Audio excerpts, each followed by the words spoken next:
शिव वहीं पर सोफे पर आराम से बैठ गया। शिव, तुम दोनों को तो सबसे पहले मुझे थैंक्स बोलना चाहिए। रोहन गुस्से से, ओ गधे, तुझे तो मैं बताता हूँ, जरा सा बात क्यों नहीं करवा रहा था मेरी। रोहन ने गुस्से से शिव को सोफे पर गिराकर उसके मुंह पर मुक्का मारा। शिव, आह, ओए लगी मुझे यार, आराम से, पहले बात तो सुन ले मेरी। रोहन शिव को घूरता है। शिव, यार, अगर मैं ऐसा नहीं करता तो तुम दोनों का वही पहले आप वाला काम शुरू हो जाता, और मुझे तो अपने यार की जल्दी जल्दी शादी करवानी थी, तो मैंने तुम दोनों को थोड़ा दूर रखा, और नतीजा सामने है। वैसे मुझे लगा था कि तुम दिल की बात जल्दी बोल दोगे, पर तूने तो सीधा शादी का पूछ डाला। अनु तो उछलने लग पड़ी। वाओ भाई, आप तो लव गुरु बन गए। व्हाट एन आइडिया सर जी, मजा आ गया।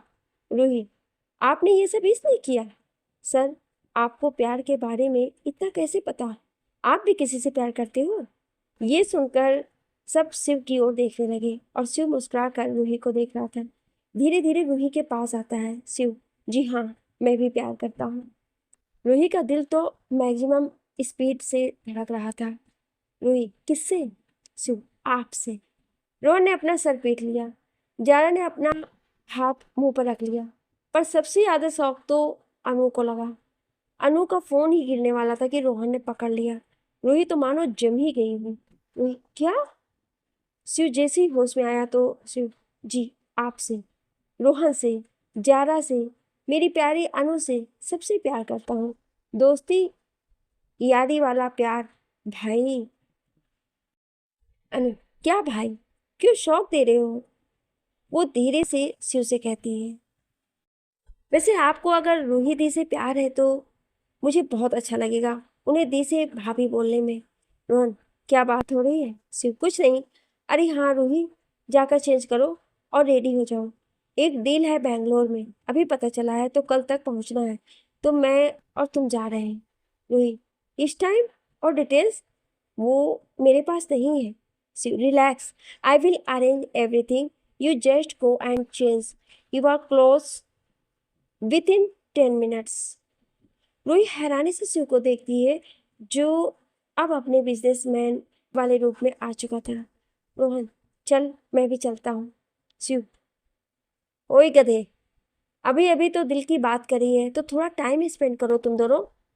अनु, हाँ, और मैं चली सोने, और कल मुझे कोई जल्दी नहीं उठाएगा। आप सब की वजह से मेरी प्यारी नींद खराब हुई है।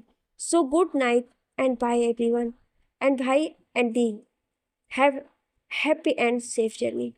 अनु अपने कमरे में चली जाती है। रोहन और जारा को शिव पूल साइड भेज देता है, और खुद रूही की वेट करने लगता है। उधर रूही जल्दी से शिव का दिया हुआ ही व्हाइट अनारकली सूट पहनती है, और जल्दी से सामान लेकर बाहर आती है, जहां शिव पहले से ही कार में बैठ गया था। शिव ने जब रूही को आता देखा तो देखता ही रह गया। रूही ने अपने बाल एक साइड किए थे, जो थोड़े गीले थे। एक हाथ में लैपटॉप, दूसरे में घड़ी पकड़ी थी, पैरों में पंजाबी जूती थी। शिव ने कार का दरवाजा खोल दिया। रूही आकर बैठ गई और लैपटॉप पीछे रखने लगी। तभी शिव पीछे कुछ लेने के लिए झुका, तो वो रूही के बहुत करीब था।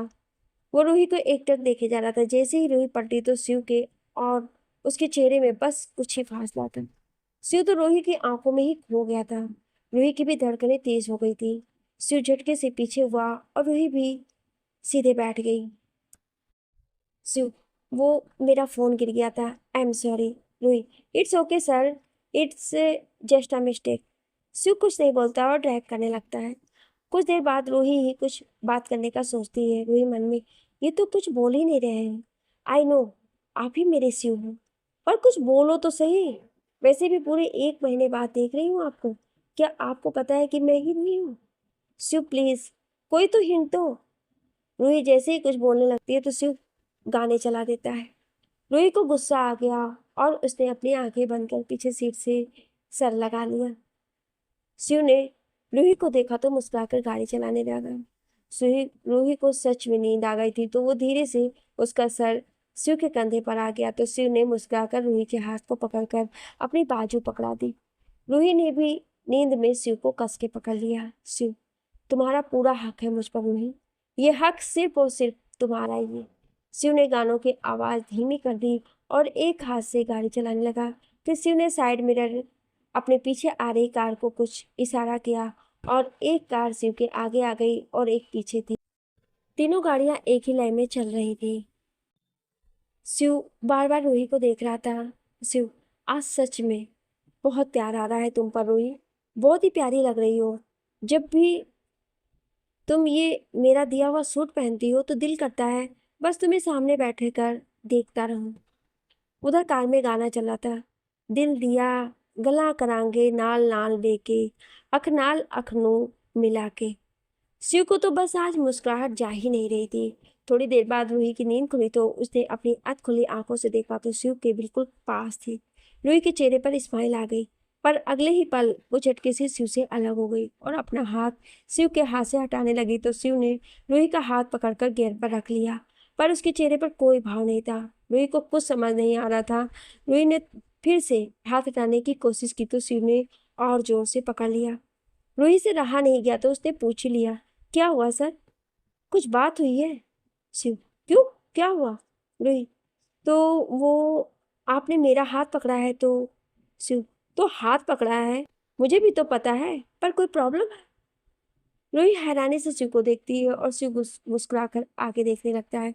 फिर कुछ देर बाद बोलता है, आज जहाँ जा रहा हूँ वहाँ बात करने के लिए थोड़ी हिम्मत चाहिए, तो इसलिए अपनी प्यारी सी दोस्त का हाथ पकड़ा है।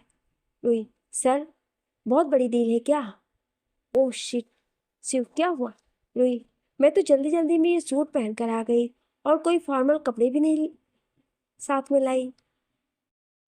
शिव, तुम भी ना रूही, पता है मुझे लगा पता नहीं क्या हो गया है, और ये कपड़े एकदम परफेक्ट हैं। रूही ने जैसे ही शिव के मुंह से रूही सुना तो हैरान रह गई। रूही, आपने अभी क्या कहा मुझे? शिव अनजान बनते हुए, क्या?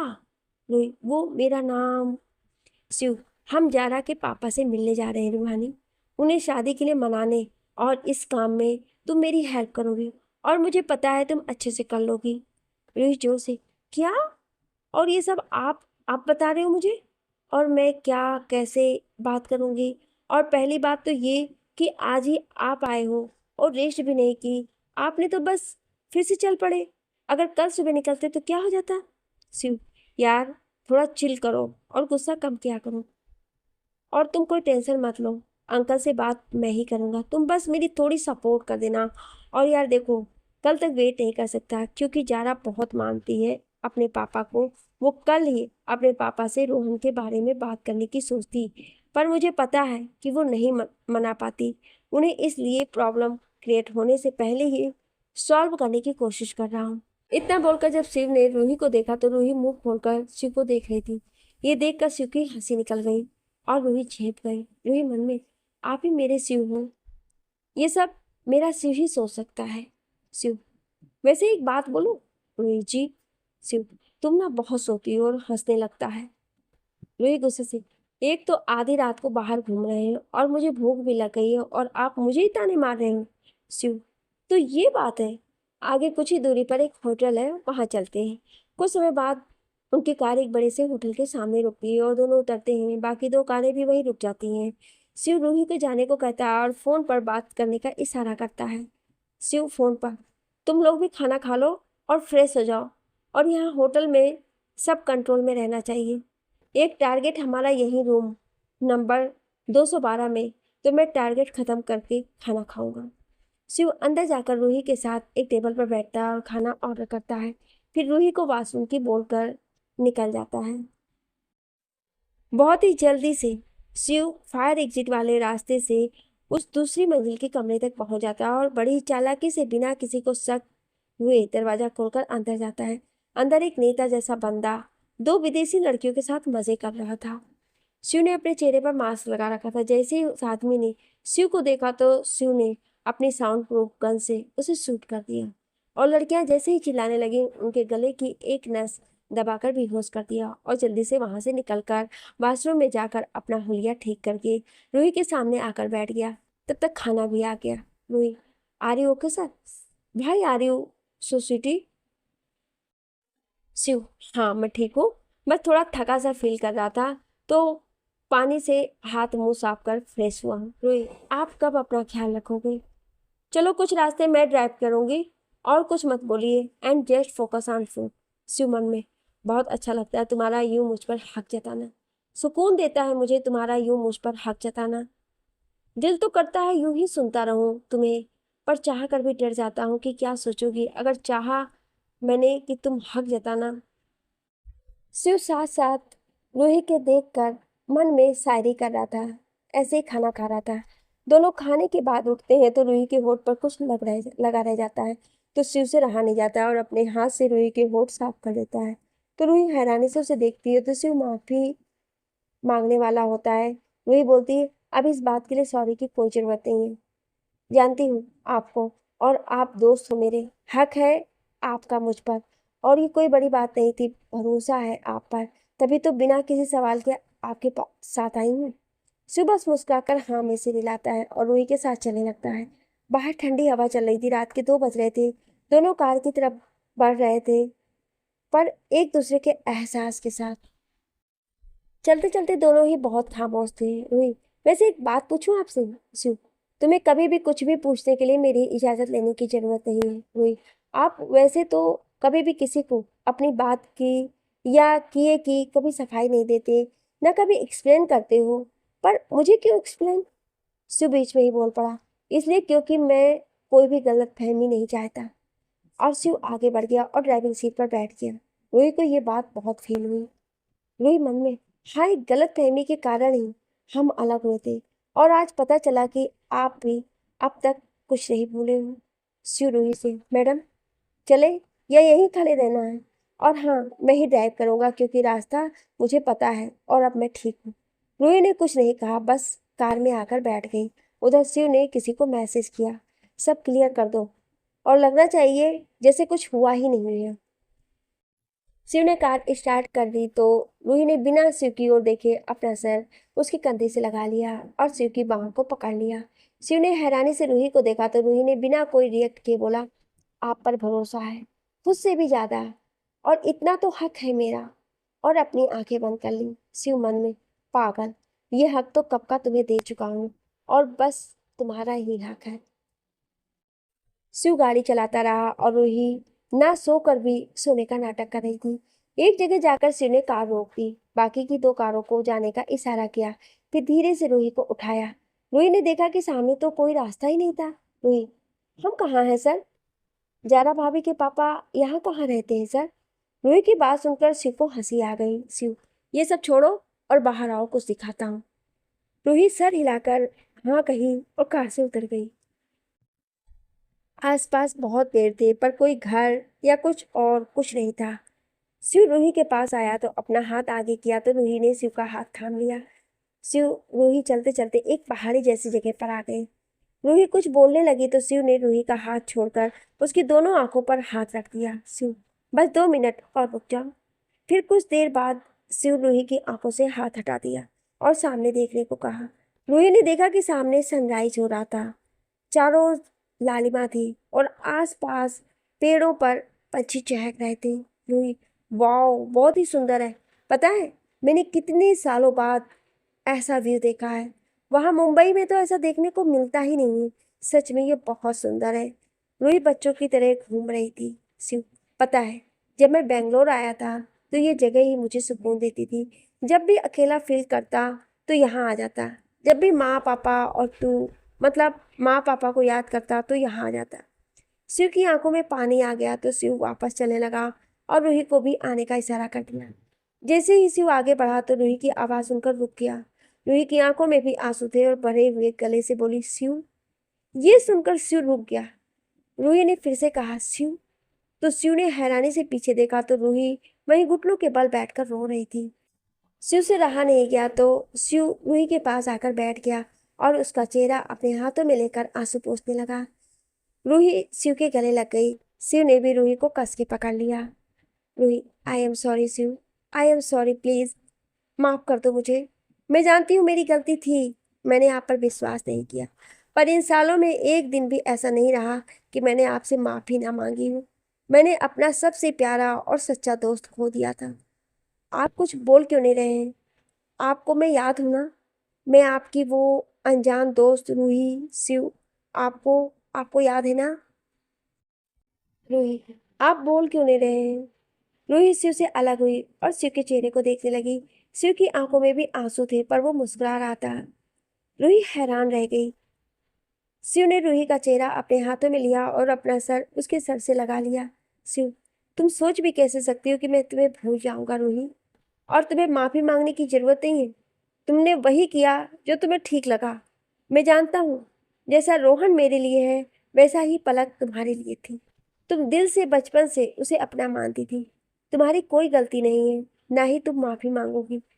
रूही फिर से शिव के गले लग गई और जोर से जकड़ लिया, जैसे वो फिर से दूर होने लगा हो, और सिबकने लगी।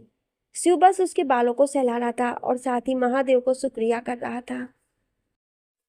कुछ देर बाद रूही चुप हो गई और अपनी पकड़ ढीली कर दी, तो शिव भी रूही से अलग हो गया और खड़ा हो गया। रूही उठने लगी तो शिव ने अपना हाथ आगे कर दिया, तो रूही शिव का हाथ थामकर खड़ी हो गई। शिव ने देखा उसकी शर्ट रूही को रोने से पूरा भिगो दिया है और रूही की नाक रोने के कारण लाल हो गई थी। रूही बहुत क्यूट लग रही थी। शिव, तो मैडम ये बताने का कष्ट करें कि आपको कैसे पता चला कि मैं शिव हूँ?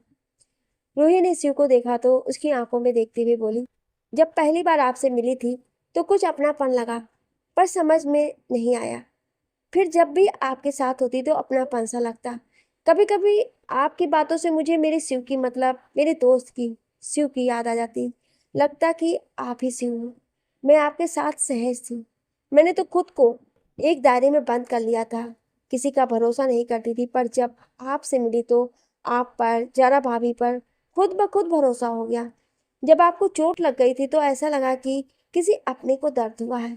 फिर अगले दिन जब आप आराम करने की जगह ऑफिस आ गए, मुझे बहुत गुस्सा आया, पर समझ नहीं आ रहा था कि एक ही दिन में आपसे इतना लगाव कैसे हो गया। धीरे धीरे आपके साथ से मुझे आप में हमेशा शिव की झलक दिखाई देती। फिर आप जब यूएसए गए तो बहुत मिस किया आपको, जैसे मैं शिव को करती थी। फिर आपके घर में आपके स्कूल की फोटो देखी तो दिल ने बस यही कहा कि आप ही शिव हो। रुही जब ये सब बोल रही थी तो उसके चेहरे पर अलग ही चमक थी। वो ये सब बहुत ही प्यार से शिव को आंखों में देखकर बता रही थी। शिव ये सोच रहा था कि किस तरह रूही ने मुझे महसूस किया और पहचाना। रूही, ओ, हम दोनों भूल ही गए कि भाभी के पापा को भी मिलना है और बात भी करनी है। जिस काम के लिए आए थे तो वो तो कर ले। शिव, हाँ, देखो तुम्हारे कारण। रूही, मेरी वजह से मैंने क्या किया? शिव, रोने में ही इतना टाइम लगा दिया, बिना रोकर भी बता सकती थी ना। बस, या तो सोती रहती हो या तो रोती रहती हो। रूही गुस्से से, आप मेरे बारे में ऐसा क्यों सोचते हो? और मैं जानकर रोई नहीं थी, वो तो। शिव, अरे यार बस मेरी माँ, गुस्सा मत हो। मैं तो मजाक कर रहा था। और ये तुमने क्या लगा रखा है? आप तुम बोलो मुझे और बस शिव ही कहना। रूही मन में, अब आप मेरे बस दोस्त ही थोड़ो हो जो तुम कहूंगी, और मैं भी आपको बस शिव ही कहना चाहती हूँ। शिव, लो, अब बिल्कुल चुप हो गई, कुछ तो बोलो। रूही, अब आपको आप बोलने की आदत है तो इतनी जल्दी नहीं जाएगी, और आज से मैं आपको शिव ही कहूंगी। शिव, हाँ चले अब। रूही, जी चलिए। अब शिव रूही के साथ था तो शिव बनकर, पर शिव ने रूही को नहीं बताया कि वो पहले से जानता है। रूही को यही लग रहा था कि शिव को आज ही पता चला है, पर वो भी जानना चाहती थी कि शिव को क्या महसूस होता था और वो उसके लिए क्या है। इसलिए रूही ने शिव को दोस्त ही कहा। बस एक जगह जाकर शिव ने कार रोक दी तो सामने एक बहुत ही बड़ा बंगला था, शिव के मुंबई वाले घर से कई गुना बड़ा और सुंदर। शिव और रूही कार से उतर गए। शिव रूही के पास आया और बोला, ये जानकी विला है रूही, मेरी माँ के नाम पर मैंने मेरे घर का नाम रखा है। ये मेरे सपनों का घर है जो मैंने अपनी मेहनत से खड़ा किया है। वैसे ही जैसे माँ अपने सपनों को घर चाहती थी। मैं 10 साल का था जब माँ मुझे बताती थी कि पापा हमारे लिए कभी ना कभी ऐसा घर बनवाएंगे, पर शिव की आंखों में नमी आ गई तो रूही ने शिव का हाथ पकड़ लिया। रूही, आपको पता है, आप दुनिया के सबसे अच्छे बेटे हो, और आपके माँ पापा जहाँ भी होंगे बस आपको देखकर गर्व कर रहे होंगे कि उनका इतना अच्छा प्यारा क्यूट सा बेटा है। शिव, अच्छा जी, पर ये तो मुझे किसी ने पहले बार क्यूट कहा, नहीं तो अकड़ू खड़ूस पता नहीं क्या क्या बोलते हैं लोग तो। रूही, कभी मेरी नजर से देखे तो पता चले। शिव हैरानी से, क्या क्या कहा? रूही, क्या? कुछ नहीं। अब बाहर ही रहना है या अंदर भी चलें? शिव, हाँ चलो। शिव दरवाजा खोलता है, रूही के साथ अंदर आता है। रूही तो घर देखती ही रह जाती है। शिव का बंगला अंदर से बिल्कुल किसी महल जैसा था। सब कुछ गोल्डन और सफेद रंग का था और सारा सामान एंटिक था। पूरी राजा महाराजा वाली फीलिंग आ रही थी रूही को। Ruhi, wow, it's beautiful, really I love it. Shiv, आपका घर पूरी महल है और बहुत खूबसूरत है। ऐसा लग रहा है कि मैं किसी राजा के महल में आ गई हूँ। शिव हंसता हुआ रूही को देखता है तो रूही शिव को देखकर बोलती है, अरे लग ही नहीं रहा है ये महल ही है, और आप यहाँ के राजा? शिव, रूही बस बस, मैं कोई राजा नहीं हूँ। रूही, आपको कुछ नहीं पता, बस मैंने बोल दिया तो बोल दिया। रूही आगे बढ़कर घर देखने लगती है। शिव मन में, अगर मैं राजा हूँ रूही, तो तुम भी मेरी और मेरे इस घर की रानी हो, और आज से पहले मैंने तुम्हें इतना खुश कभी नहीं देखा। रूही शिव के पास आती है और हिलाकर पूछती है, कहाँ खो गए जनाब, और इस घर में कोई और दिखाई क्यों नहीं दे रहा है? शिव, अब सुबह के 5 बज रहे हैं तो सब काम करने वाले सो रहे हैं। पीछे ही उनके रूम भी बने हैं, और अब चलो मेरे साथ तुम। शिव चलते हुए रूही को ही देखता रहता है। रूही, कुछ पूछना है आपको? शिव, हाँ। रूही, तो पंडित को बुलाऊं, पूछिए ना। शिव, तुम आज कुछ बदली बदली सी लग रही हो, कुछ अलग ही। बात करते करते दोनों ऊपर के एक कमरे में पहुंच जाते हैं। रूही, हाँ, क्योंकि मुझे मेरा शिव वापस मिल गया है और आज मैं बहुत खुश हूँ। रूही बस शिव की आंखों में देखती है और बोल देती है, शिव, चलो बहुत बातें हो गई हैं, अभी इस रूम में सो जाओ, मैं अपने कमरे में जाता हूँ, फिर शाम को अंकल के घर जाना है। इतना बोलकर शिव जाने के लिए वापस उठता है और रूही कुछ उदास सी बेड पर जाने लगती है, पर शिव रूही को अपनी तरफ खींचता है और गले लगा लेता है। शिव, मैं भी आज बहुत खुश हूँ रूही, बस जता नहीं पा रहा हूँ। तुम्हें नहीं पता इस दिन का मैंने बिना किसी उम्मीद के सालों इंतजार किया है। मुझे तो अपनी तकदीर पर ही यकीन नहीं हो रहा है कि तुम मुझे वापस मिल गई हो। शिव रूही से अलग होकर उसका चेहरा अपने हाथों में लेकर उसके माथे पर किस करता है तो रूही की आंखों में नमी आ जाती है। शिव, अब तुम सो जाओ, थक गई होगी, और मैं भी जाता हूँ, बहुत नींद आ रही है। रूही हाँ में सिर हिलाती है। जैसे ही शिव कमरे से बाहर जाता है तो रूही शिव का हाथ पकड़ लेती है और शिव को देखने लगती है। शिव जैसे ही कुछ बोलने लगता है तो रूही शिव के होठों पर उंगली रख देती है और अपने दोनों एड़ियां उठाकर शिव के माथे पर किस करती है। रूही, अब आप जाओ और सो जाओ। रूही भागकर अपने कमरे में चली जाती है। शिव, पागल लड़की, झल्ली है अब भी पूरी। रूही लेट कर शिव के बारे में सोच रही थी। इतना प्यार करते हो तो कहते क्यों नहीं हो आप शिव? आपकी आंखों में दिखता है जब आप बात कर रहे थे, और फिर अपने माथे पर हाथ लगाकर मुस्कुराती है।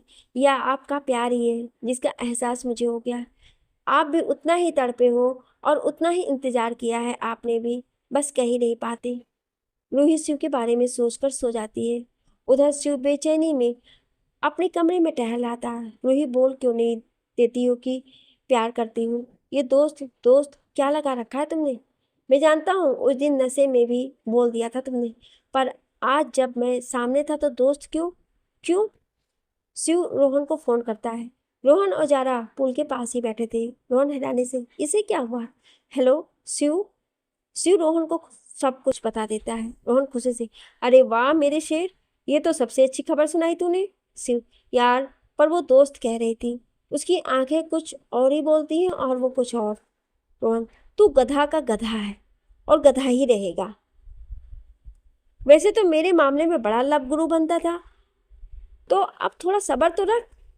वो एकदम से कैसे तुझे आई लव यू बोल दे? और तूने ही कहा था कि लड़के ही बोलते हैं। वैसे मेरी मान तो जल्दबाजी मत करना, दोनों साथ में टाइम स्पेंड करो थोड़ा, फिर तू बोल दियो दिल की बात। शिव गहरी सांस लेता, हाँ ये बात तो सही है तेरी, चल पाए, नींद आ रही है मुझे। रोहन, और याद रख, बहन है मेरी, कोई दुख मत पहुंचाना उसे। शिव, ओए चल बस, हाँ तुझसे ज्यादा ही प्यार करता हूँ उसे मैं। रोहन हंसते हुए, हाँ हाँ आशिक, जानता हूँ, चल बाय। शिव बस सो जाता है। सुबह 10:30 बजे के आसपास से उठता है और नहाकर तैयार हो जाता है। फिर कमरे से बाहर आता है तो सब नौकर उठ गए थे। स- सब शिव को देखते हैं और गुड मॉर्निंग विश करते हैं। सबको पता था कि शिव कभी भी घर आ जाता है तो कोई हैरान नहीं था। शिव, आज 2 लोगों का ब्रेकफास्ट बनाना है, मेरे साथ कोई और भी है, और वो मैं साथ वाले कमरे में ही है, तो कोई डिस्टर्ब ना करे। इतना बोलकर शिव रूही को देखने के लिए उसके कमरे की तरफ गया। रूही पूरी नींद में थी और बेफिक्री से सो रही थी, और उसके चेहरे पर बहुत ही प्यारी सी मुस्कुराहट थी। शिव ने दरवाजा खटखटाने के लिए हाथ बढ़ाया तो वो खुल गया। शिव, कोई इतना प्यारा कैसे हो सकता है? बिल्कुल मासूम सी, छुई मुई सी लग रही हो। रूही कुछ बड़बड़ाने लगी और शिव सुनने के लिए बिल्कुल उसके पास गया। रूही नींद में, हाय कितना क्यूट है शिव, बिल्कुल क्यूटी पाई लग रहा है। पता नहीं गुस्सा कहाँ से आ गया इतना। मेरा मन करता है कि उसकी नाक पे किस करूं और सारा गुस्सा भगा दूं। शिव तो मन ही मन हंसे जा रहा था, बिल्कुल पागल है मेरी रूही। शिव ने रूही के बालों को सहलाया और धीरे से उसके कान में बोला, आपका क्यूटी पाई आपके उठने का इंतजार कर रहा है मैडम, तो जल्दी उठिए। रूही नींद में ही मुस्कुराई और जैसे ही आंखें खोली तो शिव को देखकर हड़बड़ा गई। रूही, आप सच में?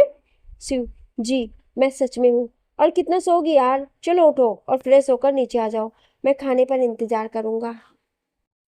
रुई, वो शिव, क्या हुआ? रुई, वो मेरे पास और कपड़े नहीं हैं। शिव, बस इतनी सी बात? ये कबर्ड खोलो और देखो, कुछ साड़ियाँ होंगी। रुई कबर्ड खोलकर देखती है तो कुछ बिल्कुल नई साड़ियाँ थी। रुई, ये किसकी है? अनु तो ये नहीं पहनती है जहाँ तक मुझे लगता है। शिव, हाँ ये सब तुम्हारी ही है। पिछले 6 सालों में जब भी तुम्हारा जन्मदिन आता था तो एक साड़ी तुम्हारे लिए लेकर रख देता था, और ये जो कमरा है ना यहाँ पर, बस तुम्हारे लिए जो भी लेकर आता था तो यही लाकर रख देता था। रूही की आंखें भर आईं। शिव अब भी बोल ही रहा था पर रूही ने शिव को पीछे से बाहों में भर लिया। शिव तो हैरान और खुश था। जैसे शिव ने पीछे मुड़कर रूही को देखा तो उसकी आंखों में नमी देखकर उसका चेहरा अपने हाथों में ले लिया। शिव, बस अब मुझे इन आंखों में आंसू नहीं देखने, और कुछ मत सोचना, ना कुछ पूछना। बस अब रेडी होकर नीचे आ जाओ, मैं वेट कर रहा हूँ। रूही हाँ मैं सीढ़ी ला देती है। शिव चला जाता है और रूही एक साड़ी ले लेती है। रूही, इतना प्यार करते हो तो बोलते क्यों नहीं हो? कुछ देर बाद जब रूही तैयार होकर नीचे आई तो शिव देखता ही रह गया। रूही ने मेहरून और हरे रंग की एक बहुत ही सिंपल सी साड़ी पहनी थी। कानों में छोटे छोटे झुमके थे जो उसे उसी कमरे में मिले। रूही ने बाल एक साइड करके क्लच किए थे। जैसे जैसे रूही नीचे आ रही थी शिव का दिल भी बाहर आ गया था। रूही ने कोई मेकअप नहीं किया था, बस होठों पर लाइट पिंक कलर की लिपस्टिक लगाई थी। रूही शिव के सामने आकर बैठ गई। घर के सब लोग रूही को देखकर हैरान थे। तभी वहां पर एक बूढ़ी औरत खाना लेकर आई। शिव, हाय अम्मा, कैसी हो?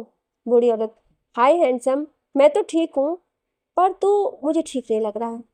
वो रूही को देखती है तो रूही अपनी जगह से उठकर उनके पास जाती है और पैर छू लेती है। रूही, प्रणाम, मैं शिव की दोस्त हूँ, और क्या मैं भी आपको अम्मा बोल सकती हूँ? अम्मा, आयो, कितना प्यारा बच्चा है।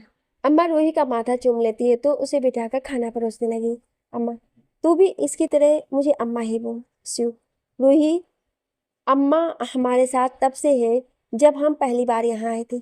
ये घर में सब काम करने वाले अम्मा का ऑर्डर ही फॉलो करते हैं। रूही, अम्मा आप बहुत क्यूट हो सच्ची। अम्मा हंसने लगती है। शिव, क्या बात है रूही, आज तुम्हें सब क्यूट ही लग रहे हैं? रूही, सब, मुझे तो बस आप और अम्मा ही लगे। रूही अपनी ही धुन में बोल रही थी और जैसे ही बोलकर सोचा तो सर नीचे करके चुपचाप खाने लगी। शिव भी अपनी हंसी दबाकर खाने लगा, पर अम्मा उन दोनों को देखकर बहुत खुश थी। एक नौकर अम्मा से, अम्मा कौन है ये लड़की? पहले तो कभी बाबा के साथ नहीं देखा, और कभी अनु बिटिया के अलावा इस घर में पहली कोई लड़की नहीं आया, तो ये?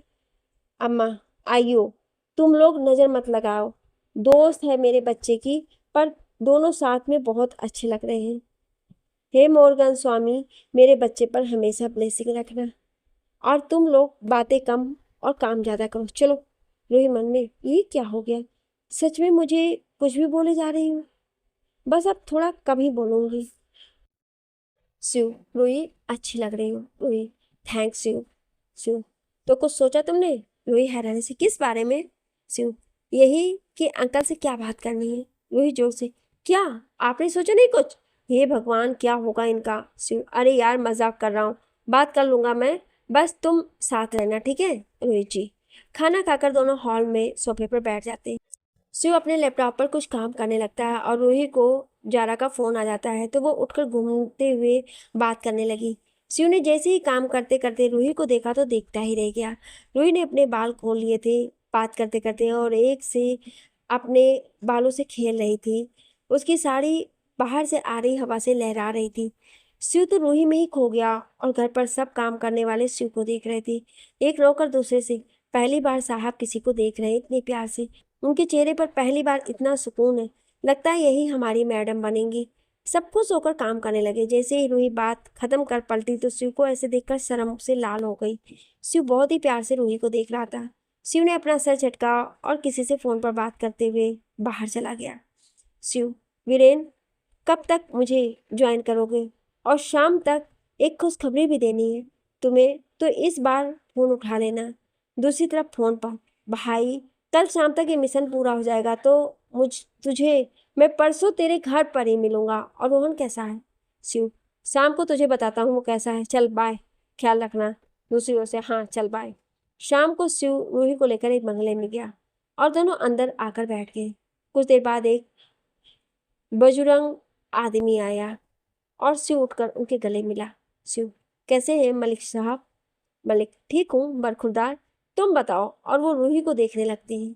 रूही हाथ जोड़कर उन्हें नमस्ते करती है तो रूही के सर पर हाथ रखते हैं। मलिक, ये बच्ची कौन है शिव? शिव, ये मेरी बहुत पुरानी दोस्त है और हमारे साथ ही काम करती है, पर मैं आज आपसे कुछ जरूरी बात करने आया हूँ। मलिक, बोलो बच्चे। शिव, मलिक साहब, जरा के बारे में बात है। मलिक जी थोड़ा सख्ते में आ गए। मलिक, फिर से किसी को पीट डाला उसने या कुछ और किया? शिव, अरे नहीं मलिक साहब, पिछले 3 सालों में वो मेरे साथ है और ऐसा कुछ नहीं किया उसने। मलिक, तो क्या बात है? रूही से रहा नहीं जाता और मलिक के पास आकर घुटनों के बल बैठ जाती है। बोलती है, रूही, अंकल, जारा किसी से प्यार करती है और शादी करना चाहती है। मलिक गुस्से से उठने लगता है तो रूही उनका हाथ पकड़ लेती है। रूही, पहले आप पूरी बात सुन तो लीजिए, फिर कुछ करना। वो रुक जाते हैं। अंकल, जारा जिसे प्यार करती है वो कोई नहीं, शिव के बचपन के दोस्त और मेरे भाई रोहन हैं। वो बहुत अच्छे हैं। जहाँ तक मुझे लगता है कि आप शिव पर बहुत भरोसा करते हैं तो यही भरोसा आप अब रखिए। अगर रोहन भाई सही नहीं होते जारा के लिए तो शिव कभी भी आपके पास आते ही नहीं। शिव, जी मलिक साहब, और जानते हैं आप, रोहन कोई और नहीं, मेरा वही दोस्त है जो मेरे साथ यहाँ आया था और हर सुख दुख में मेरे साथ खड़ा था। आप हमेशा मुझसे उसके बारे में पूछते थे ना, तो आपकी बेटी को वही पसंद आया। मैं गलती कर सकता हूँ पर रोहन कभी नहीं। मलिक, इस बच्चे से उसके रिश्ते कैसे?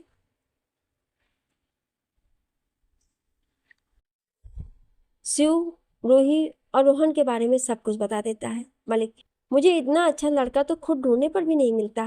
मुझे ये रिश्ता मंजूर है। रूही खुशी से, थैंक्स अंकल, अब मैं जारा को जारा भाभी बोलूंगी। शिव खुशी से मलिक के गले मिलता है। मलिक, पर निकाह यही होगा। तुम जारा और रोहन को लेकर जल्दी से यहाँ पर इस शहर में आ जाओ, बाकी की बातें फिर करते हैं। शिव, जी जैसा आपको सही लगे। दोनों जैसे ही जाने के लिए निकलते हैं तो रूही किसी से टकराकर गिरने लगती है, पर उस आदमी के पकड़ने से पहले ही शिव रूही को दोनों कंधों से पकड़ लेता है। शिव, तुम ठीक तो हो ना? रूही, हाँ, मैं सिर हिला देती है। शिव और रूही सामने देखते हैं तो एक 6 फुट का लड़का खड़ा था। गोरा, चेहरे पर हल्की सी दाढ़ी, काली आंखें, काली पठानी सूट में था। वो शिव को हैरानी से देख रहा था। शिव उसे, शिव, तुम यहाँ कैसे? वो लड़का, यही मैं तुझसे पूछूं तो?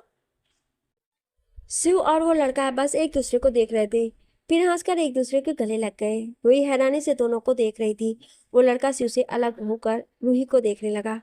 शिव, तूने बताया नहीं कि तूने शादी कर ली? और रूही को आगे खड़ा हो गया। लड़का, हेलो भाभी जी। रूही गुस्से से शिव को देखने लगी जो मजे से हंस रहा था। शिव, ओ बस कर, मेरी कोई शादी नहीं हुई है और रूही दोस्त है मेरी। और रूही, ये जारा का बड़ा भाई कबीर है। रूही कबीर को नमस्ते करती है। कबीर, सॉरी भाभी, मेरा मतलब रूही जी। वो आज तक किसी लड़की के साथ इसे देखा नहीं ना, तो मुझे लगा। शिव का फोन आ जाता है तो वो बाहर चला जाता है। कबीर रूही को देखता रहता है तो रूही बहुत अजीब फील कर रही थी। वो बाहर जाने लगती है तो कबीर साथ ही चलने लगता है। कबीर, एक बात बोलूं रूही आपसे? रूही, रूहानी, मेरा नाम रूहानी है।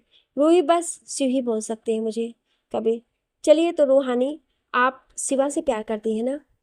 रूही हैरानी से कबीर को देखने लगी। कबीर, और शिवा तो आपसे प्यार करता ही है। रूही अब कबीर को देखने लगी। रूही, ये सब क्या बोल रहे हैं आप? कबीर, वही जो सच है, आपकी आंखों में दिखता है शिवा के लिए प्यार। रूही कुछ बोलने लगी तो शिव भी आ गया तो रूही चुप हो गई। शिव, कबीर जारा के लिए लड़का ढूंढ लिया है। और शिव कबीर को पूरी बात बता देता है। तो तुझे ठीक लगा ना? कबीर, देख रोहन को मैं जानता हूँ और उससे अच्छा लड़का जारा को मिल ही नहीं सकता है। शिव, हाँ वो तो है। कबीर, तो तू ये बता तू कब निकाह करेगा? शिव रूही को देखता है और बोलता है, पहले लड़की तो हाँ करे फिर आगे कुछ कहे। रूही जाकर गाड़ी में बैठ गई और शिव अपना सिर हिलाता हुआ उसके पीछे चला गया। कबीर वहीं खड़ा रह गया और बोला, आग तो दोनों तरफ से लगी है। शिव और रूही दोनों घर पहुंचे। शिव, रूही हम आज रात को ही निकल रहे हैं। रूही उदासी से, हाँ इतनी जल्दी? शिव, हाँ कल जारा और रोहन को बताकर उन्हें यहाँ मलिक साहब से भी मिलवाना है। रूही, ठीक है। रूही अपने कमरे में जाकर बैठ जाती है। अभी तो मिले थे और पास भी नहीं आए। शिव बाहर खड़ा सुन रहा था और मुस्कुरा रहा था। तभी उसके पीछे किसी ने हाथ रखा तो शिव पीछे देखकर हैरान हो गया। पीछे कबीर खड़ा था। शिव, तू हमारा पीछा कर रहा था? कबीर, करना पड़ा क्योंकि तू मुझे बाय भी बोलकर नहीं आया। शिव, तू एक बाय के लिए तो यहाँ तक नहीं आ सकता है, बता क्या बात है? कबीर, वो मुझे जारा और रोहन से अबू से पहले मिलना है तो मैं तुम्हारे साथ ही जा रहा हूँ। शिव, कुछ जरूरी बात है? कबीर, यार भाई हूँ तो समझा करना, और रोहन से भी मिलने का मन है। Shiv, okay okay no problem, तो हम बस कुछ देर में निकलते हैं। कबीर, तो वैसे ये रूहानी मेरी भाभी ही है ना? शिव कबीर को देखने लगा। कबीर ने शिव को आंख मारी। तुझे मैं 6 सालों से जानता हूँ, तू जब से यहाँ आया था तब से, और तू किसी लड़के से बात तो दूर देखता भी नहीं था, और इस लड़की से? शिव, कबीर, वो लड़की मेरी रूही है जो मेरे जीने की वजह है। कबीर हैरानी से शिव को देखने लगा। कबीर, तो ये वो है तेरी ड्रीम गर्ल जिसके लिए तूने यहाँ की हर लड़की का दिल तोड़ा? वाह यार, वैसी भाभी बहुत खूबसूरत है। शिव हंसते हुए कबीर के गले लग गया और तभी रूही बाहर आ गई। रूही, आप दोनों यहाँ? शिव ने मुड़कर जैसे ही रूही को देखा तो देखता ही रह गया। रूही ने लाल रंग का चूड़ीदार सूट पहना था और साथ में हरा दुपट्टा था और अपने बालों का बन बना रही थी। शिव धीरे से, ये लड़की तो आज मेरी जान ही लेकर मानेगी। रूही ने एक पिन अपने होठों के बीच रखी और दोनों हाथों से जूड़ा बनाने लगी और शिव से आंखों में फिर से सवाल करने लगी। शिव, वो मैं तुम्हें देखने, मेरा मतलब बुलाने, हाँ बुलाने आया था, और कबीर भी आ गया, वो हमारे साथ ही जाएगा। रूही ने हाँ में सिर हिलाया और शिव कबीर के साथ नीचे आ गया। कबीर हंसते हुए, तेरा तो उसे देखते ही बुरा हाल हो जाता है, तो बोलेगा कैसे? शिव, तू ना बस यार चुप। अब वैसे भी अब रहा नहीं जाता है तू, चल छोड़। अब ये बता कि बात क्या है जो तू जा रहा है मेरे साथ, क्योंकि मेरे इतना कहने पर भी तू कभी ये फील्ड नहीं छोड़कर कहीं गया, और अब कभी यहाँ का काम खत्म हुआ है शिव, अब थोड़े दिन छुट्टी पर हूँ, तो अबू से पहले रोहन से मिलना चाहता हूँ और कुछ बातें क्लियर करना चाहता हूँ और फिर से साथ चाहता हूँ उसका। शिव, रोहन को नहीं पता कि जारा तुम्हारी बहन है और जारा को भी रोहन का नहीं पता। कभी तो फिर सही है, मेरे लिए ही आसान होगा दोनों को समझाना। शिव, हाँ वैसे रोहन को ये पता है कि मैं तुमसे और वीरेन से दोनों से बात करता हूँ और काम भी कर रहा हूँ, पर वो कुछ नहीं बोलता है मुझसे, बस तुम दोनों को मिस ना करना यही दिखता है। कभी जानता हूँ वो अपने आप को रोकने में बहुत अच्छा है, पर कब तक दूर रहेगा? शिव, अब लग रहा है कि सब ठीक हो ही जाएगा। शिव, कबीर, रूही तीनों निकलते हैं मुंबई की ओर। शिव कार ड्राइव कर रहा था और कबीर शिव के साथ ही आगे बैठा था। रूही पीछे बैठी थी और खिड़की से बाहर देख रही थी। शिव ने तो बैक मिरर रूही के चेहरे पर सेट कर लिया था और उसकी आंखें रूही पर ही थी। कुछ दूर आने पर कबीर के फोन पर मैसेज आया तो कबीर कुछ सोचने लगा, फिर पीछे रूही को देखकर बोला, कबीर, रूहानी आपको भूख नहीं लगी? रूहानी, हाँ लगी तो है। कबीर, शिवा आगे एक रिसोर्ट है, वहां रोक देना, वहां काफी अच्छा खाना मिलता है। शिव, ओके। कुछ देर में तीनों एक रिसोर्ट के सामने खड़े थे। तीनों अंदर जाते हैं और खाना ऑर्डर कर देते हैं और रूही फ्रेश होने के लिए जाती है। जैसे ही रूही जाती है शिव कबीर से पूछता है, शिव क्या हुआ? कबीर, वो कल जिस नेता को मारा था उसकी पार्टी ने हंगामा किया है और रोड जाम कर दिया है, आगे से तो यहीं रुकना होगा। सर का मैसेज है कि वो हैंडल कर लेंगे, हमें बस कुछ दिन कोई मिशन नहीं करना तो इसलिए मुझे भी छुट्टी लेनी पड़ी। शिव: ओके चलो, अच्छा ही है, हम रोहन की शादी पर पूरा ध्यान देंगे। कबीर: हाँ, वीरेन भी फ्री हो जाएगा, वो अब तक पंजाब में ही है या आ गया? शिव: काम तो हो गया है वहां भी, अब आ जाएगा वो कल शाम तक। कबीर लंबी सांस लेता है। कबीर: 4 साल बाद हम चारों साथ होंगे शिवा। तू तो रोहन से मिल लिया करता था, पर हमसे तो उसके खुद ही दूरी बना लिया। और वीरेन तो कभी नहीं बोलता, बस कुछ भी करो बस मुस्कुरा कर चला जाता है। शिव: वो इसलिए क्योंकि हम सब में से सबसे समझदार वही है। रोहन के बाद वीरेन ही है जो किसी भी सिचुएशन को हैंडल कर सकता है। कबीर गुस्से से: तेरे कहने का मतलब है मैं समझदार नहीं हूँ? तभी रूही आकर बैठ गई और कबीर को देखने लगी, जो गुस्से से शिव को देख रहा था। रूही: कबीर क्या हुआ आपको? कबीर: शिवा को लगता है कि वीरेन मुझसे ज्यादा समझदार है। रूही: अभी वीरेन कौन है? कबीर: हमारा जिगरी यार। शिव: वो रूही को कैसे पता होगा? रूही: तो बताओ, मुझे भी जानना है कि आपने ये 6 साल कैसे गुजारे थे। शिव: ओके, पर पहले खाना खा लो, वैसे भी आज रात यहीं रुकना है, आगे दंगे हो गए हैं और रास्ता बंद है, मैंने रूम भी बुक कर लिया है। रूही: ओ चलो, आज आपकी कहानी सुनूंगी। सब खाना खाने लगे। मुंबई, शिव का घर। जारा अनु के साथ किचन में थी और रोहन ऑफिस का काम कर रहा था। तभी डोरबेल बजी तो अनु दरवाजा खोलने गई, पर जैसे ही अनु ने दरवाजा खोला तो कोई नहीं दिखा। अनु थोड़ा सा बाहर आई तो कोई पीछे से अंदर जाने लगा, तो अनु बिना देखे बोली, अनु तो आपके ऐसे आने की आदत बदली नहीं? मुझे लगा इतना टाइम दूर हो तो बदल गए होगे। वो आदमी: तुम भी तो नहीं बदली, हमेशा की तरह पहचान ही लेती हो, वो भी बिना देखे। अनु जैसे ही पीछे की ओर पलटी तो देखकर डर गई, उसकी आंखों से आंसू आ गए। अनु: आपको ये चोट कैसे, कब? आप अपना ध्यान क्यों नहीं रखते हैं? उधर रूही, शिव, कबीर खाना खाकर रूही के कमरे में इकट्ठे हो गए। सभी बेड पर बैठ गए। रूही ने तो पॉपकॉर्न भी मंगवा लिए थे। शिव: रूही, ये सब सुनने से पहले मुझसे एक वादा चाहिए। रूही: कैसा वादा शिव? शिव: यही कि जो तुम्हें आज तक पता चला तुम कभी किसी को नहीं बताओगी, क्योंकि ये हम चारों से जुड़ी कहानी है। मैं, रोहन, कबीर, वीरेन, और ये बातें तो जारा को भी नहीं पता कबीर के बारे में। हाँ, पर अनु सब जानती है। रूही हैरानी से कभी शिव को देखती तो कभी कबीर को। रूही: ऐसी क्या बात है? शिव: भरोसा है। रूही: खुद से ज्यादा। शिव: तो वादा? रूही ने शिव का हाथ पकड़ लिया। रूही: वादा। कबीर: वो रोमियो जूलियट? बस हाँ। रूही और शिव इधर उधर देखने लगे। शिव: हाँ, तो कहानी शुरू करते हैं। 6 साल पहले जब माँ ने मुंबई छोड़ने का फैसला लिया तो रोहन भी मेरे साथ ही चल पड़ा। काका ने बेंगलोर के एक अनाथालय में बात कर ली और हमें वहां भेज दिया। वहां काका के दोस्त थे तो वो मान गए। मैंने, रोहन ने और अनु ने स्कूल से ट्रांसफर सर्टिफिकेशन बनवा लिए थे। मैं और रोहन अब बड़े हो गए थे, तो हम दोनों को अनु की चिंता थी, क्योंकि यहाँ पर वो सबसे करीब रोहन और काका से ही थी। पर वहां जाकर बिल्कुल चुप सी हो गई थी। हमें जो कमरा मिला वहां पर पहले से एक और लड़का रहता था, और अनु को भी मैंने अपने साथ वाले कमरे में ही जोड़ देकर रहने का करवा लिया था। और जिस लड़के के साथ मुझे और रोहन को रहना था तो वो था वीरेन, जो बस अपने में ही रहता था, किसी से बात नहीं करता था। देखने में वो हमेशा कुछ बड़ा लगता था। पता नहीं क्यों सब लड़के उससे डरते थे, पर हम दोनों को भी उससे दूर रहने को बोलते। पर जो अनाथालय के ऑनर और केयर टेकर थे वो मुझे और रोहन को हमेशा वीरेन के साथ रहने को ही कहते।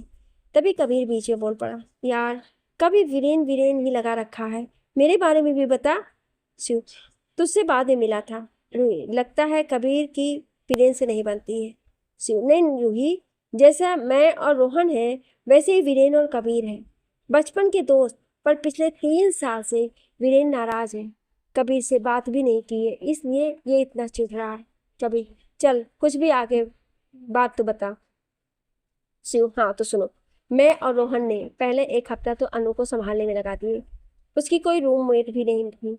वो चाहती ही नहीं थी कि किसी से भी बात करना। उसे लगता था वो जिसके शादी बोलेगी वो उससे दूर चला जाएगा। मुझसे भी बहुत कम बोलती थी। हमेशा रोहन ही बहला फुसलाकर खाना खिलाता था उसे। और मुझे हम तीनों के एडमिशन की भी टेंशन थी, तो अनु को ज़्यादा कुछ बोल नहीं पाता। हम तीनों को जिस स्कूल में वीरेन पढ़ता था वहीं एडमिशन मिल गया। मैं और रोहन दोनों वीरेन के साथ +2 में थे और अनु 8th में थी। पिछले 6 महीनों की फीस तो मेरे और रोहन के पास थी। हमने पहले ही मेरी, रोहन की, अनु की 6 महीने की फीस भर दी थी, क्योंकि इतने पैसे अपने पास रखने का भी डर लगता था। पर मुझे आगे की सोचकर नींद नहीं आती थी। अनु वैसे तो 14 साल की हो गई थी, पर थी पूरी बच्ची, बहुत मासूम सी। मैंने और रोहन ने बहुत ही प्यार से आज तक पाला था। उसे तो डर लगता था इस नई जगह से। अनु बस ठीक रहे। जिस दिन, पहले दिन हम स्कूल जाने के लिए रेडी हुए तो हमें टाई बांधनी नहीं आई। हम दोनों मुंह लटकाकर बैठ गए, क्योंकि मुंबई में काका ये काम करते थे। तभी वीरेन रेडी होकर आया और हमें हाथ में टाई लिए ऐसे बैठकर देखा और समझ गया। वीरेन, दोनों खड़े हो जाओ। रोहन और शिव एक दूसरे को देखने लगे। वीरेन, सुनाई नहीं दिया? खड़े हो जाओ। रोहन और शिव डरकर खड़े हो गए, क्योंकि वीरेन की बॉडी बहुत अच्छी थी और रोहन और शिव लंबाई में तो अच्छे थे, पर बॉडी नहीं थी। वीरेन ने पहले रोहन को टाई बांधी, फिर शिव की, और फिर दोनों के बाल भी सही किए। वीरेन, हाँ अच्छे लग रहे हो दोनों, तो चले। दोनों ने हाँ में सिर हिलाया और बाहर जाने लगे। तभी अनु अंदर आ गई। अनु के बाल खुले थे और उसकी टाई भी साथ हाथ में थी। अनु, रोहन भाई, मेरी चोटी तो काका बनाते थे और टाई भी काका ही बांधते थे। और उदास होकर वहीं बेड पर बैठ गई। वीरेन ने अनु को देखा तो मुस्कुराकर उसके पास आ गया, उसके हाथ से टाई ले ली। तो अनु आप अपनी बड़ी बड़ी आंखों को और बड़ा करके वीरेन को देख रही थी, तो जो उसकी टाई अपने गले में लेकर डालकर बांध रहा था। वीरेन ने जैसे ही अनु को देखा तो रोहन को कहने लगा, वीरेन, आज स्कूल से आकर तुम इसकी चोटी बनाना सीखोगे, और शिव, तुम टाई बांधना। दोनों ने हाँ में सिर हिलाया। फिर वीरेन ने अनु के टाई को पहना दी। फिर वीरेन ने अनु के बाल बांधने शुरू कर दिए, तो अनु दूर होने लगी। तो रोहन और शिव अनु के पास आ गए और उसे हंसाने लग गए। कुछ देर में अनु फीसलाने लगी। फिर चारों स्कूल के लिए निकल गए। वहां पहुंचकर दोनों वीरेन के साथ ही रहे। तो वीरेन ने दोनों को एक और लड़के से मिलाया। वीरेन, रोहन, शिव, ये मेरी जिगरी दोस्त कबीर है, और कबीर ये है दोनों जिनके बारे में तुम्हें बताया था। कबीर रोहन और शिव के चारों ओर गोल गोल घूमने लगा, पर शिव और रोहन भी आराम से बिना डरे खड़े रहे। कबीर गुस्से से, तुम दोनों को मुझसे डर नहीं लग रहा क्या? शिव, डर उसका ही रखना चाहिए जो आपसे ज्यादा ताकत हो, या जिसके साथ आप कोई मुकाबला नहीं कर सकते। कबीर, तो मैं तुमसे ज्यादा ही ताकतवर हूँ। रोहन, नहीं, बिल्कुल भी नहीं। हम दोनों एक एक करके भी तुम्हारा सामना कर सकते हैं, जैसे कि हम दोनों वीरेन को नहीं कर सकते। कबीर का मुंह उतर गया और वीरेन हंसने लगा। कबीर, यार, मैं फिर से हार गया। तुम दोनों डरे क्यों नहीं यार? कबीर उदय सा वीरेन को देख रहा था और वीरेन हंस रहा था। रोहन और शिव ने पहली बार वीरेन को हंसता हुआ देखा था। शिव, वीरेन, क्या तुम हमारे दोस्त बनोगे? वीरेन चुप हो गया, फिर रुककर बोला, वीरेन, मैं तुम्हारा दोस्त ही हूँ। अगर दोस्त ना होता तो सुबह कोई मदद नहीं करता। मैं ज्यादा दोस्त नहीं बनाता, पर एक हफ्ता तुम लोगों को देखा मैंने, कैसे तुम एक दूसरे को संभालते हो। बस तुम दोनों ने ही मेरे दिल में अपनी जगह बना ली। रोहन, तो कबीर, क्या तुम भी हमसे दोस्ती करोगे? कबीर, अरे आज से कबीरा बस वीरेन का ही दोस्त रहा है, पर तुम लोग अब वीरेन के दोस्त हो तो मेरे भी दोस्त हुए। चारों दोस्त गले मिलते हैं और फिर क्लास में जाते हैं। लंच टाइम, चारों अनु की क्लास में जाते हैं। अनु एक साइड अकेले ही बैठी थी, तो सब उसके पास गए। जैसे ही अनु ने शिव और रोहन के सामने देखा तो शिव के गले लगकर रोने लगी। शिव, क्या हुआ अनु? अनु अब भी सुबक रही थी। शिव ने अनु को गले लगाया था और रोहन अनु का सर सहला रहा था। सब क्लास के बच्चे अब उन लोगों को ही देख रहे थे, तो शिव जोर से बोला, शिव, क्या अब एक भाई अपनी बहन को भी चुप नहीं करवा सकता? सब इधर उधर देखने लगे। शिव अनु को बाहर पार्क में ले आया और एक बेंच पर बैठा दिया और उसके पास बैठ गया। तीनों दोस्त उनके सामने खड़े थे। तभी एक लड़का आया और कहा, शिवांश और रोहन को ऑफिस में बुला रहे हैं, कुछ साइन करने हैं एडमिशन फॉर्म में। शिव, अनु बेटा, बस मैं अभी आया, तू यहीं बैठ। देख, ये वीरेन है और ये कबीर है, मेरे दोस्त हैं। जैसे रोहन, तू घबराना नहीं, ये दोनों यहीं तेरे पास है, मैं अभी आया। अनु सुबकते हुए हाँ में सिर हिला देती है। रोहन और शिव दोनों चले जाते हैं। वीरेन अनु के पास बैठता है और उसके सर पर हाथ रखता है, तो अनु फिर से बड़ी बड़ी आंखें करके वीरेन को देखती है। वीरेन, बच्चा, क्या हुआ? रो क्यों रही हो? किसी ने कुछ कहा? अनु बस वीरेन को देख रही थी और चुप हो गई। वीरेन, बच्चा, क्या हुआ, प्लीज बताओ। वीरेन ने इतने प्यार से पूछा कि अनु बस वीरेन को देखती रह गई और फिर बोल पड़ी, अनु, वो ना क्लास में मेरा कोई दोस्त नहीं है, मैं अकेली थी। सुबह से डर लग रहा था। वीरेन ने अनु को अपना रुमाल दिया और कबीर को इशारा किया तो कबीर बस शुरू हो गया अनु को हंसाने लगा। कुछ देर तक अनु हंसने लगी थी तो वीरेन के चेहरे पर भी मुस्कुराहट आ गई।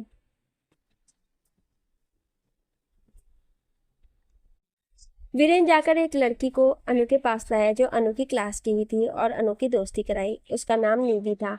कबीर निधि को बहुत चिढ़ाता था पर निधि उसे कुछ नहीं कहती, बस मुस्कुरा के रह जाती। तभी सिंह और रोहन भी आ गए। अनु को खुश देखकर दोनों को राहत मिली। ऐसे ही दिन गुजरते रहे और सब दोस्त और करीब आ गए। पर वीरेन हर रात किसी को बिना बोले कहीं चला जाता और सुबह होने से पहले आ जाता।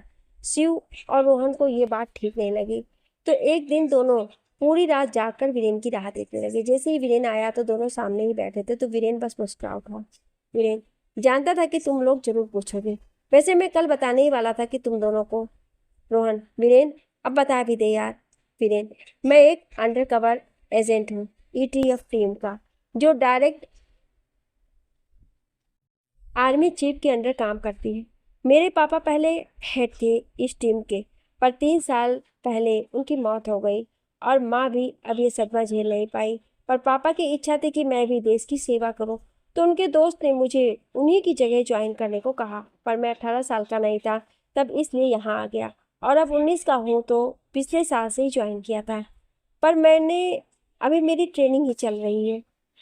शिव और रोहन दोनों हैरान थे। शिव तो इसलिए तुम्हारी बॉडी इतनी अच्छी है वीरेन, पर ये बात तुम दोनों किसी को भी नहीं बताओ कहोगे? प्रॉमिस करो। दोनों दोनों एक साथ प्रॉमिस करते हैं। तभी रूही बीच में ही बोल पड़ी। रूही तो तुम्हारा दोस्त सीक्रेट एजेंट है? सच्ची? शिव हाँ बाबा सच्ची। रूही का ऐसा रिएक्शन देखकर कबीर बोलता है, अरे अभी तो कहानी शुरू ही हुई है, आगे आगे सुनिए। शिव बस रूही को देखने लग गया तो कबीर भी मजे लेने के मूड में था। कबीर रूही के सामने ही शिव को बोलता है, कबीर हम चारों की दोस्ती लाजवाब है ना? शिव जो पूरा रूही में खोया हुआ था। शिव हाँ तो? कबीर रूही भी तुझे जानती है ना कब से? शिव हाँ तो? कबीर रूही कितनी सुंदर है ना? शिव हाँ तो? कबीर तेरी दोस्त है ना? हाँ तो? कबीर और शिव रूही से प्यार करता है ना? हाँ तो? कबीर तो क्या भाभी ने सुन लिया? जैसे शिव को होश आया तो उसे पता चला कि उसने क्या बोल दिया और उसने रूही को देखा जो आंखें फाड़े उसे ही देख रही थी। कबीर देखो यार, अब तुम दोनों अपनी कहानी के बारे में बात करो। ये कहानी तो अब मुंबई जाकर ही पूरी होगी। मैं जा रहा हूँ, अपने कमरे में सोने जा रहा हूँ। तुम सुबह तक सब कुछ क्लियर कर लेना। कबीर चला गया पर शिव की जान लटका गया। रूही बिना कुछ बोले ही बेड से उठकर कमरे की बालकनी में आकर खड़ी हो गई। मनी मन रूही बहुत खुश थी पर शिव को तंग करना चाहती थी। शिव भी हिम्मत कर रूही के पास आ गया। शिव रूही के ठीक पीछे खड़ा हो गया। शिव मैं नहीं जानता कि तुम्हारे मन में क्या है मेरे लिए, पर मैं तुम्हें पिछले 7 सालों से प्यार करता हूँ, बिना किसी उम्मीद के, बिना किसी इंतजार के, बस तुमसे प्यार किया है रूही। जब पहली बार तुम्हें अपने ऑफिस देखा था तभी पहचान गया था मैं मेरी रूही को, क्योंकि मैंने तुम्हें देखा था स्कूल में ही। मैं जानता था कि तुम कैसी दिखती हो, पर मैंने कोई धोखा नहीं दिया तुम्हें। मैंने पहली बार एक पप्पी को बचाते हुए देखा था। तुम भी पूरी तरह भीग गई थी और तुम्हारी आंखें भी, जो मेरा दिल ले गई थी। फिर कितने दिन तुम मुझे दिखी नहीं। फिर एक दिन लाइब्रेरी में तुम्हें देखा, तब तक तुम चली गई थी पर एक किताब गिर गई मेरे आगे। मैंने देखा तो मुझे समझ में आया कि तुम ये पढ़ती हो। बस फिर हमारी बातें शुरू हो गई। उस दिन एनुअल फंक्शन में तुम्हें मिलकर सब कुछ बताना चाहता था, पर उसके पहले ही तुमने मुझे गलत समझ लिया। मुझे लगा कि अगर मैं यहाँ रहा तो तुम्हें दुख होगा, इसलिए यहाँ बेंगलोर आ गया। पर प्यार बस तुमसे ही किया, बस यही सोचता रहा कि तुम्हारी नफरत मेरे लिए कम होगी या और बढ़ गई। तुम्हें ढूंढना अब मेरी बाएं हाथ का काम था।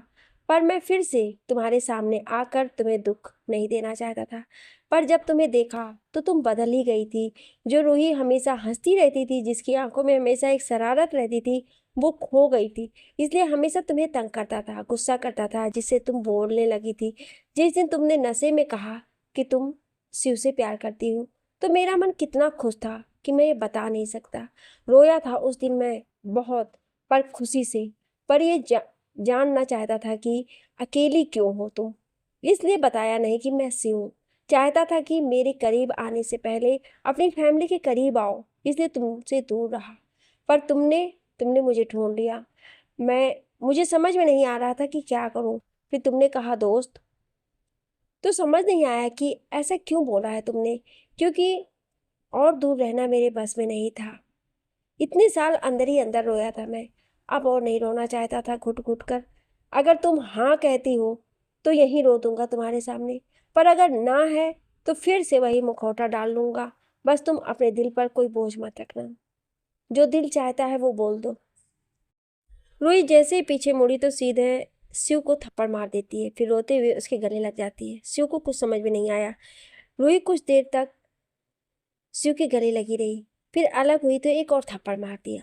रूही गुस्से से, तुम एक नंबर के गधे हो, पागल हो, ज्यादा ही दूसरों के बारे में सोचते हो। रूही ने फिर से शिव को थप्पड़ मार दिया।